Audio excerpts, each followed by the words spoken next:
é pela boa governação. Está em todos os livros de ciência política, só que uns escritos em português, outros em francês, uns em inglês, outros até em árabe. Então, a cidadania casada com a democracia, ou como fator da democracia, ela pressupõe reivindicação, pressupõe questionamento, pressupõe crítica, exigência e voto positivo ou negativo a um projeto. Portanto, eu acho que o balanço da sociedade civil angolana nesse ano foi positivo. E acho que deve ter sido mais positivo que os partidos políticos. Até porque eles falharam grandemente na aprovação do pacote legislativo autárquico. Não aconteceu, as eleições não foram marcadas. E eu acho que essa sociedade civil no próximo ano vai ser mais ativa, porque as eleições também não serão em 2021. Quero já vos garantir isso, por algumas razões que eu vou-vos aqui apresentar para terminar. Primeiro, o Congresso do MPLA vai ser no dia de 9 a 11 de dezembro de 2021. Nenhum partido sério vai a um pleito eleitoral sem passar por um Congresso. Portanto, vão adiar as eleições autárquicas para o próximo ano, 2022. Um outro dado importante, o presidente da Comissão Nacional Eleitoral entrou a martelo, está ali a se preparar para sair também a martelo. Isso vai levar um tempo para se discutir o novo presidente. Isso vai levar 7 a 8 meses. Portanto, com 7 a 8 meses vamos ter 8 meses do ano de 2021 para discutir se entra o Olívio, entra o Cristiano, entra a Conceição, entra o Gangsta. Isso vai adiar. Depois, o presidente João Lourenço vai ter uma odisseia. Vai ter o seu partido contra ele, está a eliminar algumas pessoas influentes. Vai ter a comunidade internacional contra ele também. Vai ter a sociedade civil. Um golpe de Estado, as eleições não aconteceram. Prendeu 2.000 pessoas, incluindo professores. E houve uma escola famosa aqui, Tamar Golan, da Turquia, que foi encerrada. Foi nesse âmbito. Portanto, é mais ou menos uma visão de um curioso, que sou eu, que vos trago para perceberem mais ou menos o que pode acontecer. Portanto, eu acho que, no cômputo geral, o balanço social civil é positivo. Eu fico por aqui. Muito obrigado.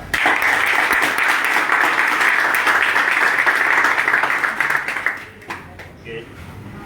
Muito obrigado ao senhor Olívio de Nunes, já que não posso chamar-lhe de doutor, é a mania de procurarmos chamar de doutor a todo mundo. De seguida teremos a apresentação do senhor Gangsta, que vai falar sobre a participação da sociedade civil em 2020, ou da participação cívica em 2020.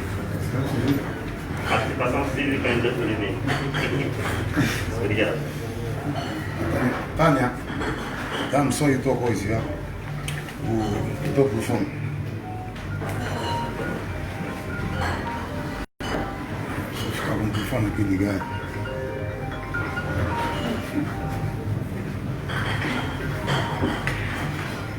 Pessoal, mano Gangsta na casa, diretamente do Kazenga, e também dentro do Kazenga, né?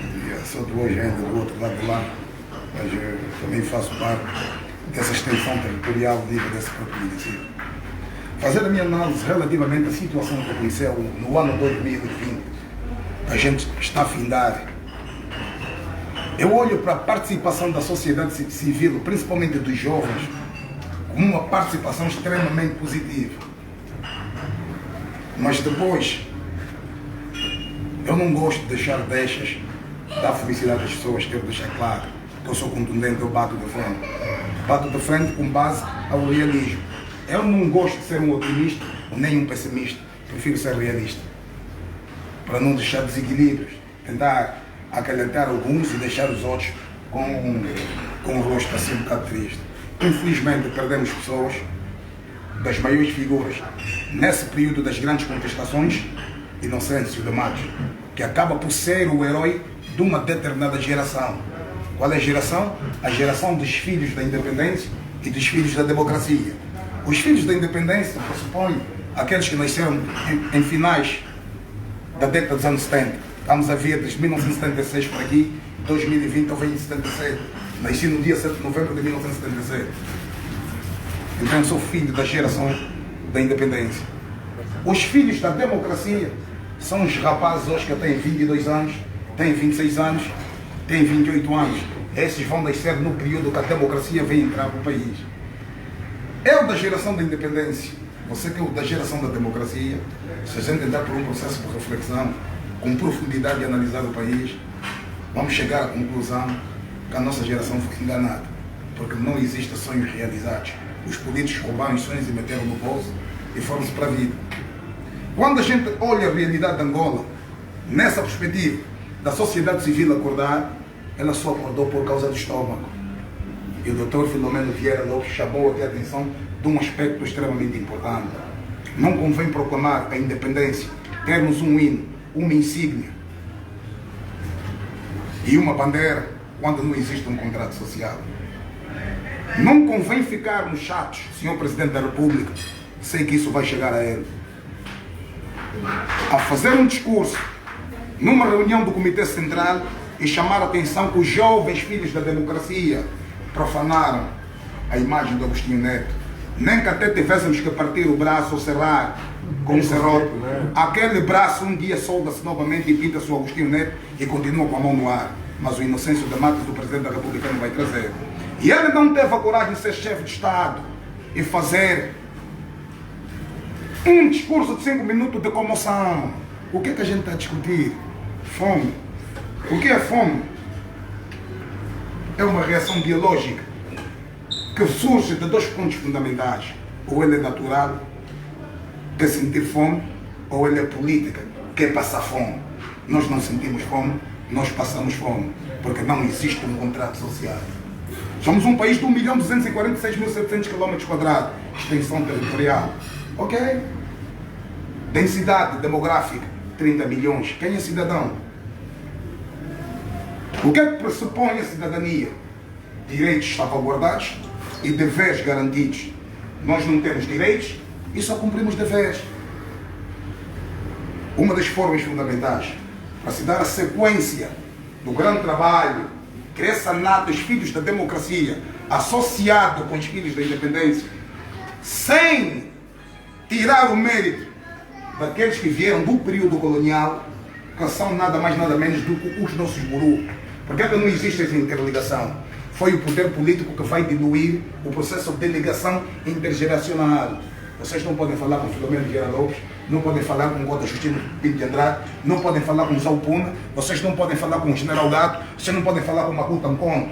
Quando ele fala para ti, você tem que faltar respeito. Porque essa é a geração que o MPLA quer. O MPLA está no poder não para servir o povo, mas para ter a manutenção do poder. Os estados totalitários e ditatoriais também realizam eleições.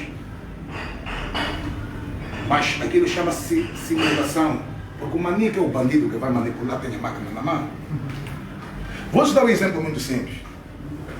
Eu fiquei a reparar o trabalho de jovens, como eu sou também, porque juventude de idade é consciência. Reparei uma coisa que a gente faz. É preciso que a gente faça a correção aqui, a partir de hoje. Eu vou usar aqui 5 pessoas, vou passar uma informação. Vamos ver como é que ela vai finalizar.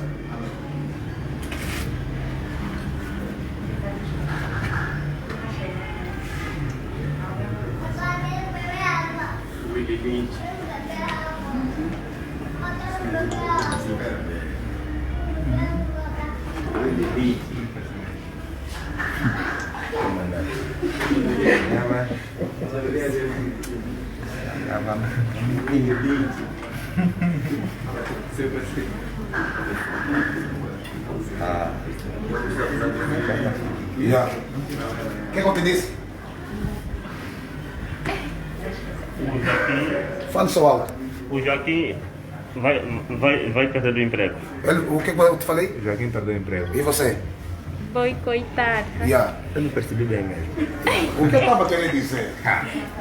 Se a gente não montar uma estrutura, o próximo ano, em 2021, que é a estrutura do conhecimento, a partir de hoje, reivindicar sem conhecimento é falha. Sabe o que é que o governo vai fazer a partir do próximo ano? Vamos entrar num processo de disputa de ativistas. O melhor ativista, porque o angolano tem um problema do ego, a egolatria.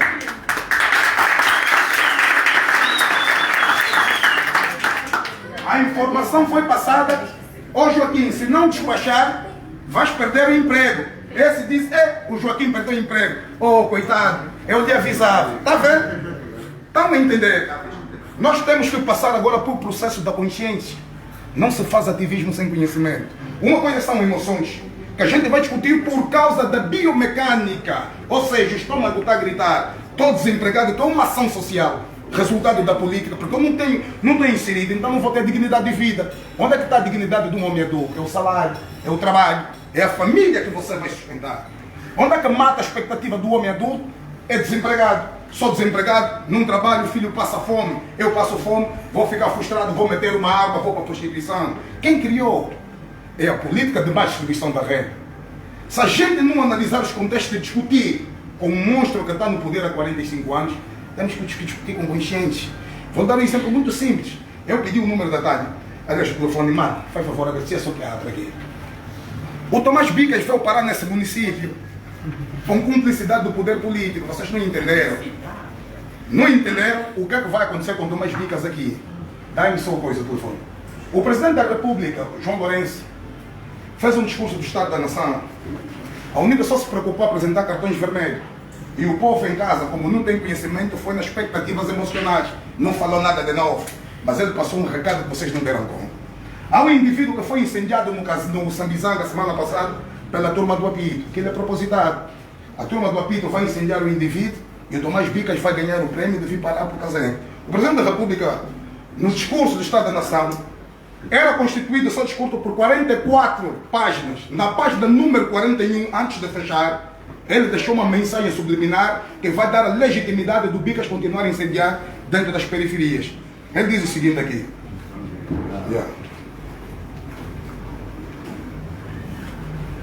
Vamos chutar. Olha, está aqui. Ele diz o seguinte. Olha, a recente aprovação da lei de base sobre organizações funcionais da Polícia Nacional vai conferir a corporização e a natureza de forças de segurança pública, dotá-la de capacidade jurídica autônoma, operacional, administrativa e financeira, e repor características de uma polícia de prevenção geral e de investigação criminal. A seu nível, aliás, fazendo com que possa prestar um melhor serviço ao cidadão e às comunidades. Ele termina nas comunidades. Agora vai ver como é que ele vem no próximo parágrafo.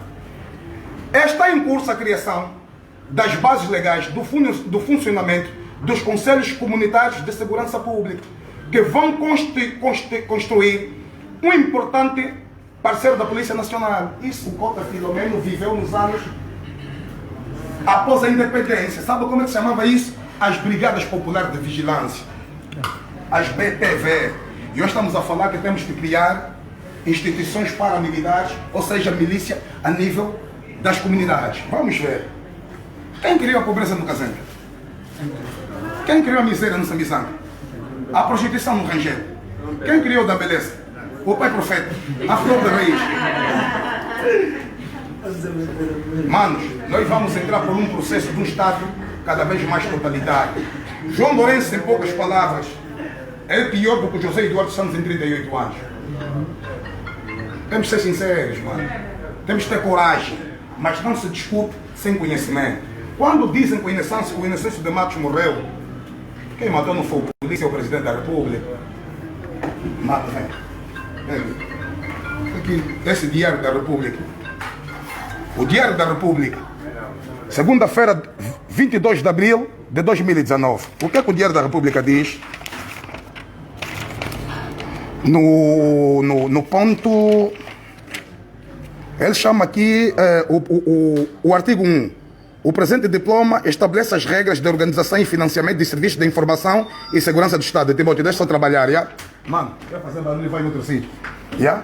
O SINSE é dirigido por um chefe de serviço equiparado a ministro para efeitos protocolares remuneratórios. Sim, estou já a acabar, mano. Eu só vou ficar aqui nas leis. O SINSE é um serviço administrado diretamente...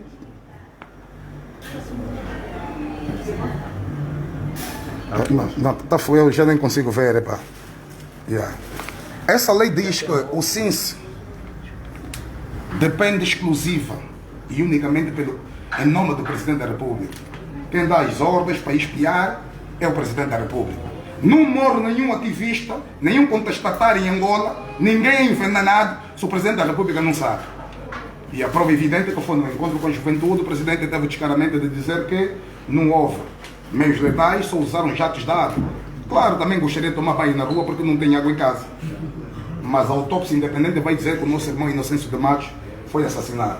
A Lei de Segurança Nacional, que é essa que está aqui, que é a Lei de Segurança, lei número 12/2 de 16 de agosto, ela vai te chamar a atenção no artigo número 7. O que é que ele diz? Os órgãos e serviços do Sistema de Segurança Nacional são apartidários.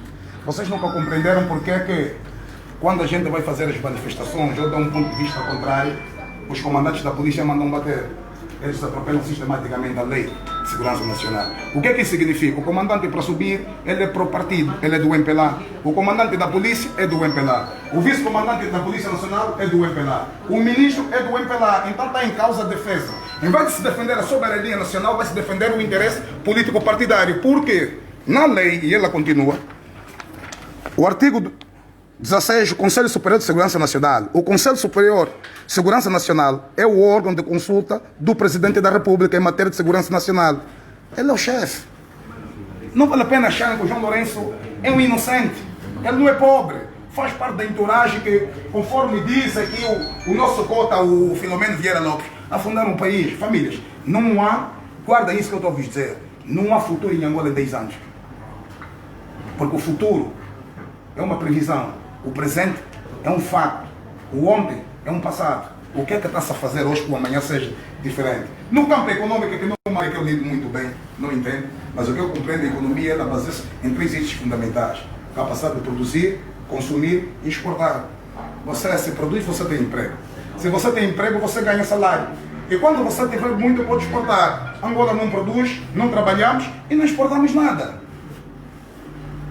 Próximo ano, pessoal, para irem para as ruas é importante termos conhecimento.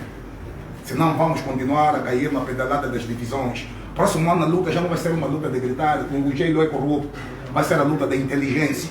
Quem vai trabalhar é o serviço da inteligência. Não é à toa que se criou o Conselho Nacional da Juventude nessa perspectiva de injetarem capital e criarem todas as estruturas institucionais juvenis que é para irem para o fórum deles. Cuidado com isso. Vocês estão a pagar, estou a dizer quantas vezes vocês, nós, estamos a pagar expectativas e anseios de pessoas.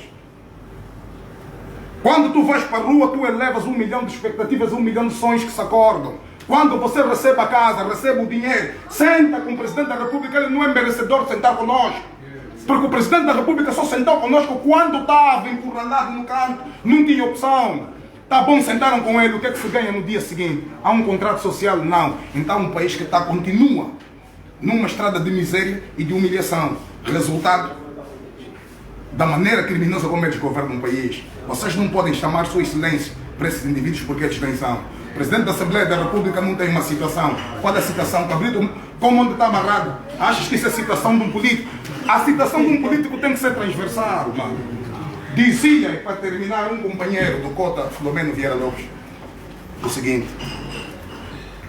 a direita só consegue vencer uma esquerda quando está desunida. Se vocês entenderem. O MPLA vai continuar a ganhar. Nós estamos muito entusiasmados. Mas cuidado com a nossa desorganização e a base. As nossas desconfianças, as nossas lutas internas. Sabe o que é que eles querem? Vão mesmo na rua para vender a imagem da democracia. A máquina está ali. Porque tu estás a lutar emoções, não estás a lutar raciocínio. O raciocínio vem da leitura. A única coisa que questiona chama-se razão e lógica. O intuitivo te faz observar. Nós somos intuitivos. Precisamos mudar o modelo de luta. É um modelo muito mais estratégico e muito mais virado para a consciência. Próximo ano temos que entrar com um projeto, não cooperação. A partir de hoje ninguém pode pagar taxa de circulação. Porque eu pago uma taxa de circulação para o governo partir o meu carro numa estrada que é igual a queijo suíço. Muito obrigado.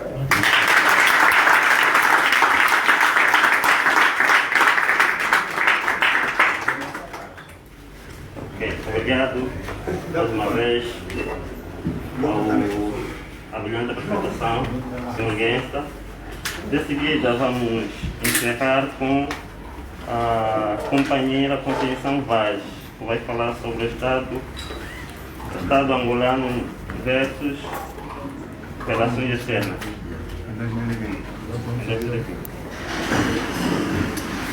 Mais uma vez, bom dia. Acho que ainda é bom dia, não é? Ainda é bom dia. Sou Conceição Vaz. Recebi o convite pelo Timóteo. Obrigada. Não nos conhecíamos, mas quando cheguei aqui apercebi-me que havia uma mão invisível no convite e ainda bem, fico contente. Já conhecia e tenho muito apreço pelo Dr. Filomeno Vieira Lopes. Conheço bem o Gangster, conheço bem também o Olívio, não conhecia aqui a senhorita, muito gosto. E portanto estou cá com muito gosto, não fico no centro, porque senão depois tenho que dar costas aos outros e que não é muito também cordial, então fico deste lado, espero que esteja bem. Ora, eu tenho o menor peso deste dia. Enquanto os outros tiveram que descascar o abacaxi com questões muito endógenas, que são de facto muito complexas, a situação é complexa do país, eu tenho a sorte de abordar questões mais exógenas, mais de plano internacional. A responsabilidade que me deram é de falar de questões que têm a ver com a minha formação de base. Poucas pessoas sabem que na base, portanto, a nível da licenciatura, eu sou formada em Relações Internacionais. Só que como abordo habitualmente questões económicas, por questões de profissão, mas também porque as minhas formações supra-licenciatura são em áreas económicas ou financeiras. Portanto, normalmente abordo mais questões de economia, de finanças, de negócios, mas hoje volto à minha base para falar um pouco, segundo me colocaram, das relações internacionais. Mas é como se te convidassem para tomar um copo, uma chávena de chá, um copo de sumo e atirassem-te no rio. Falar das relações Angola e as relações internacionais é bastante amplo, bastante assim vago e obviamente senti-me um bocado o que é que vamos aqui abordar. Portanto, eu não preparei nenhuma resenha, portanto, eu não sei se aqui, dentre vocês, alguém se interessará por questões internacionais. Há um tempo era mais difícil, mas hoje desenvolvemos universidades nesse domínio, mas também a comunicação, quer dizer, ao nível da internet, ao nível da televisão, das rádios, há tanta influência efetivamente externa naquilo que é a política doméstica, que eu penso que a maioria de vocês se interessarão com as questões que têm a ver com a página internacional. Todos aqui quase falaram do Covid, que acho que é transversal a todos, a toda a abordagem, salvo aqui o Gangster conseguiu sair desse denominador comum, mas efetivamente, para falar do ano 2020, eu não tenho como fugir de abordar a questão logo ao início do Covid, porque estarão todos lembrados que faz agora em dezembro, mais ou menos um ano, é isso, faz um ano, começamos a ouvir os primeiros casos de ameaça do Covid na China. Logo em seguida, no plano interno, o que é que aconteceu com a explosão da ameaça que se vivia na China? Um frenesi, porque tínhamos imensos angolanos na China, por exemplo, a estudar e nessa altura criou-se aqui uma grande aflição por parte dos familiares, mas nós todos, enquanto cidadãos, em relação a esses nossos concidadãos na China. Um outro facto logo a seguir, a nível continental, teve a ver com a assinatura da Zona Económica Continental. Assinado, foi subscrito em Ruanda pelo Presidente da República e recentemente, agora em novembro, fizemos, nós chamamos de a ratificação, que é a nossa adesão oficial e deve começar agora em 2021. Falaremos um bocadinho dessa questão da adesão à zona continental, expectativas, que benefícios poderá trazer ao país. Em seguida, estou lembrada da grande corrida aos insumos, aos consumíveis para o Covid.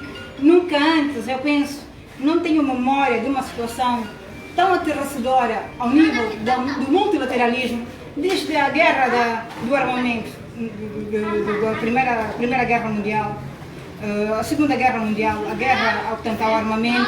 Eu não me lembrava de nada como aconteceu, portanto, nesse último momento, em relação aos consumíveis para o combustível, para a proteção, perdão, ao Covid. Eu estou a falar da luta para conseguirmos máscaras no plano internacional, estou a falar da luta particularmente aos respiradores, onde países, nações europeias, supostamente civilizadas, interrompiam voos com um determinado destino e saqueavam quase os bens que devia ter um determinado destino. Uma situação que eu nunca antes vista. Hoje, logo a seguir a isso, o momento mais alto que nós vivíamos aqui, principalmente nós, países em desenvolvimento, foi a luta, a discussão que se iniciou à volta da renegociação da dívida, não é? Em que os países e as organizações multilaterais, todas juntas, abordaram as questões que tinham a ver com o alívio da dívida pública. E para nós, esse é um assunto crucial. Ou pelo menos devia ser um assunto quase da agenda primária do país.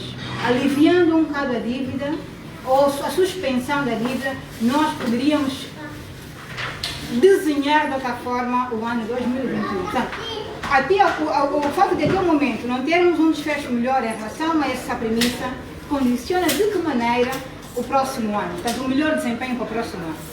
Agora, no final, nós estamos a viver o que já alguns apelidam como sendo a guerra às vacinas. Este é o elemento derradeiro agora do ano.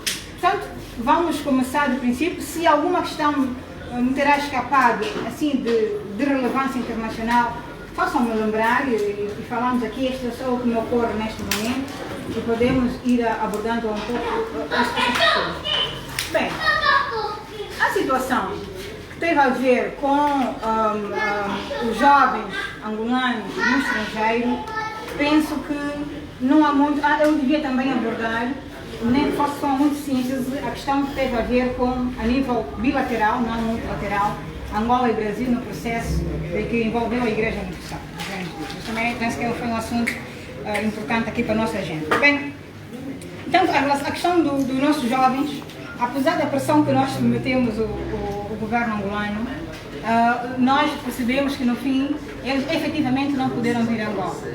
Logo depois, e quase que num ápice, o vírus envolveu todos os países e os que lá estavam, ou que retiraram-se para aqui, encontraram o mesmo problema.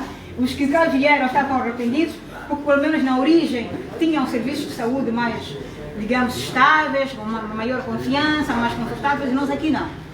O que é facto é que naquela altura nós percebemos o quanto é importante os blocos regionais. A Europa, por exemplo, foi tirar os seus cidadãos em bloco. O bloco europeu, junto da China, teve força. Um país isolado não tinha força para submeter a China à pressão e retirar os seus indivíduos. Portanto, a questão do bloco, da conjugação de esforço nessa discussão, naquela altura, ganhou bastante a agenda da reflexão mundial. Um outro aspecto é que, de facto, na arena internacional nós não somos iguais. Há Estados fortes, porque houveram países como a América que não estavam em bloco, chegaram a retirar os seus, ponto, não havia discussão em relação a isso. Mas grande parte dos outros países, e coitado de nós africanos, não tínhamos o que piar. Nós apenas sujeitamos a negociação, a solicitar que se desse alguma atenção aos nossos. Portanto, se a situação tivesse sido pior, é evidente que essa questão teria ganho, portanto, hoje, um contorno diferente na agenda nacional. De modo que, dado que nós não podemos ser um Estado tão forte a fazer face aos grandes países hegemônicos, a reflexão do quão importante é atuar em bloco. Essa é a reflexão que mais tarde vamos abordar na questão que teve a ver com a zona econômica especial. A questão que tem a ver com os insumos e consumíveis, os respiradores, enfim, levantou a seguinte questão no plano internacional, que sempre implica o plano doméstico. Não importa, portanto, o quão civilizado o mundo esteja, o quão haja intenção de colaboração, no final do dia, quando a situação aperta, existe o primeiro eu. Ressuscita então a questão de que, eventualmente, aquele sonho do Wilson, do mundo cooperativista, do mundo de concertação, talvez fosse só um conto de fada, não é? Porque no final do dia, a luta era, eu primeiro dou de comer aos meus filhos e o resto, efetivamente, aguarda. Não importa se eu sei que pagou, não importa se eu sei que importou a carga, passou pelo meu território, interceptei e retirei. Portanto, foi uma selvageria internacional. Daí, a indústria interna, a indústria doméstica ganha voz. A reflexão em torno da importância de desenvolver a indústria doméstica ganha a sua importância. Alguns países começaram imediatamente a buscar alternativa. A ciência e a inovação ganham espaço. O Brasil começou logo, diante daquela escassez de respiradores, a buscar alternativas internas. Portanto, as universidades, as comunidades, todas entraram em campo e nós estávamos tímidos porque não sabíamos por onde começar. Portanto, as grandes abordagens internacionais sempre trazem uma discussão a nível do ambiente interno. Logo em seguida, nós abordamos a questão da dívida, porque sabemos todos que a China nos últimos anos, foi o grande parceiro econômico e financeiro de África e de Angola, no âmbito da tal propalada relação 0-0, win-win, todos ganham. No final percebemos também que não é bem assim. Que era uma fantasia, que era um conto de fada, que não é bem assim que todos ganhamos. Logo, portanto, com essa atuação, percebemos também que os credores, no caso, as organizações de Bretton Woods, são o Clube de Paris e outros, em momento nenhum levantaram-se para abordar a questão da dívida, como habitualmente se fantasiava, que queremos que todos cresçam igualmente, que as nações todas estejam igualmente fortes. Percebemos que cada um virou-se para apoio das suas elites. Portanto, o Bloco Europeu consertou e buscou formas de financiar amplamente a sua economia, que estava a começar a fragilizar. A América desembolsou volumes nunca antes vistos, trilhões de dólares, para dar cash às empresas e aos populares, e os nossos alívios eram de tal forma, como direi, tímidos, que desapareceram, esfumaram-se, não tem impacto nenhum. E a questão que na altura eu colocava aí é como ficam, quando houve o nosso lockdown, como ficam as senhoras que adquiriram flores, a pequena empreendedora, florista, ficando fechada em casa depois de 3 noites já não há flores, perde todo o seu, portanto, a sua produção. Como fica para ela regressar ao mercado do trabalho? Portanto, as outras economias fortes deram cash, financiaram, e as pessoas conseguiram manter a sua atividade. Portanto, essas questões fizeram-nos todos recordar que não temos tempo para dormir quando a questão é a governação. Não há tempo para adormecer. E, portanto, o que é facto é que até hoje, envolvido a intervenção da União Africana, a intervenção muito quase religiosa das Nações Unidas com Guterres, a fazer apelos consecutivos, aliás, eu nunca vi um secretário-geral tão frágil, tão sem poder quanto está hoje Guterres, portanto, o que evidencia efetivamente que estamos eventualmente numa fase em que o pensamento à volta do multilateralismo talvez esteja mesmo a esvaziar. Talvez venhamos a viver uma outra ordem mundial em que, não sendo mais o multilateralismo, onde todos de facto consertam, talvez premeie aquilo que o Trump tentou implantar, que é o nacionalismo, o primeiro eu, pelo menos é o que permeia na realidade. E, portanto, vimos que até o momento não há nenhuma resposta concreta em relação à questão da dívida contraída pelos países africanos. Ora, se os países africanos, com o nível de endividamento que têm, nos deram algum resfriamento, um adiamento para pagar a posterior a dívida, continuarão a pegar tudo que tem de suas receitas. O ano passado nós atribuímos 43% das nossas receitas para ir pagar devedores. Moçambique deu 20%. Nós pagamos 20% mais que Moçambique. É substancial, só de dívida externa. Portanto, penso que a prioridade, mas não depende de nós, lá está. Depende do que o outro aceita. Mas que você peça, não é uma prerrogativa que nós temos. Não é não temos o controle sobre isso. Dependeremos sempre da boa vontade dos outros que não demonstram efetivamente essa boa vontade. Ou seja, compreendemos que ao nível do sistema internacional, você primeiro precisa olhar para dentro. E isso também tenho abordado muito desde o princípio dessa governação, quando abordamos diversas vezes a volta da diplomacia econômica. Diplomacia econômica é um excelente instrumento para ser usado, desde que haja o que utilizar. Você só faz diplomacia econômica, efetivamente, se você tiver o que instrumentalizar. Ou seja, você precisa de criar elementos que te permitam fazer, potenciar a diplomacia externa, senão como você fará? Com o que você fará? Continuará a levar políticos como empresários nas grandes reuniões econômicas? Não pensei que fosse roubar tempo. Eu não trazia assim nada de concreto.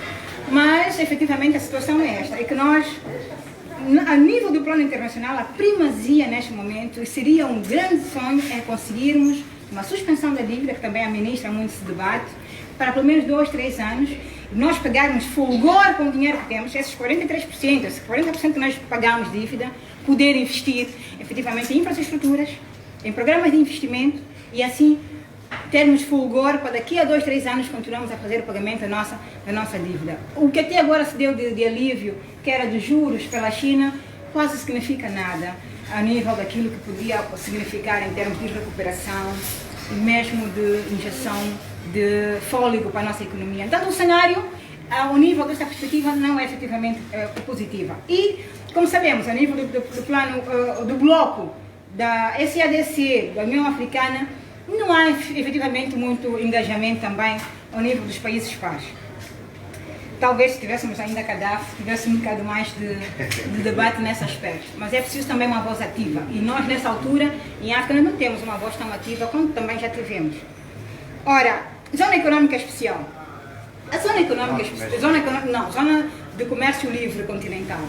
Um acordo criado, no fundo, no sonho dos grandes africanistas, que era preciso unir a África, era preciso fazermos nós, dinamizarmos a relação entre nós, buscarmos potencialidade entre nós. Esse é o pano de fundo da zona econômica continental. Ou seja, produzimos, vendemos aqui, retiramos taxas e promovemos maior promoção econômica.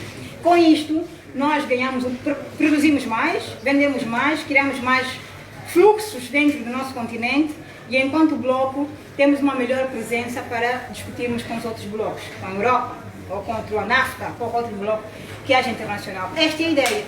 E, portanto, é preciso começar. É evidente que, ao nível dessa relação, você tem que perguntar o que é que eu tenho para efetivamente promover uma boa troca, porque é preciso ser um diplomata ativo, não submisso ou passivo. Botsuana tem carne e de muito boa qualidade, a preço muito competitivo. Estou a retirar o diamante, como é óbvio. A África do Sul tem uma indústria muito potenciada. Aliás, grande parte das principais marcas mundiais no continente africano está na África do Sul. Temos outros países da África do Norte, temos a Nigéria, também um mercado brutal.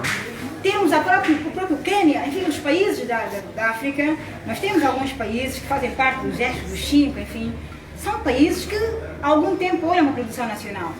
Tem algum enquadro, tem enquadro em informação, o que faz com que os preços de custo, o custo de produção seja competitivo. Ora, nós ainda vivemos, e vou roubar alguns minutos, nós ainda vivemos muito na base da importação do quadro, e é muito difícil, eu vou falar agora como empresária, trabalhar aqui sem buscar quadros fora, ainda é muito difícil. Sente sempre, em algum momento, que é preciso buscar quadros ao nível do tático, não é? Sempre, ainda sente essa necessidade. Encarece os fatores de produção. O que podia custar 6, possa custar 8, porque aquele custo que você importou, a mão de obra fica-lhe caro. Tem que dar alojamento, tem que dar alimentação, tem que dar, por vezes, um turista. Isso encarece os fatores de produção. Portanto, como é que temos energia, água, estradas? Se você tem que pagar gerador, o combustível, tem que ter cisternas para abastecer, obviamente que encarece o produto. Um produto que, evidentemente, na Nigéria, onde essas questões podem ter sido já minimizadas a nível de infraestruturas e outras, sai mais competitivo do que o teu que produz nessas condições.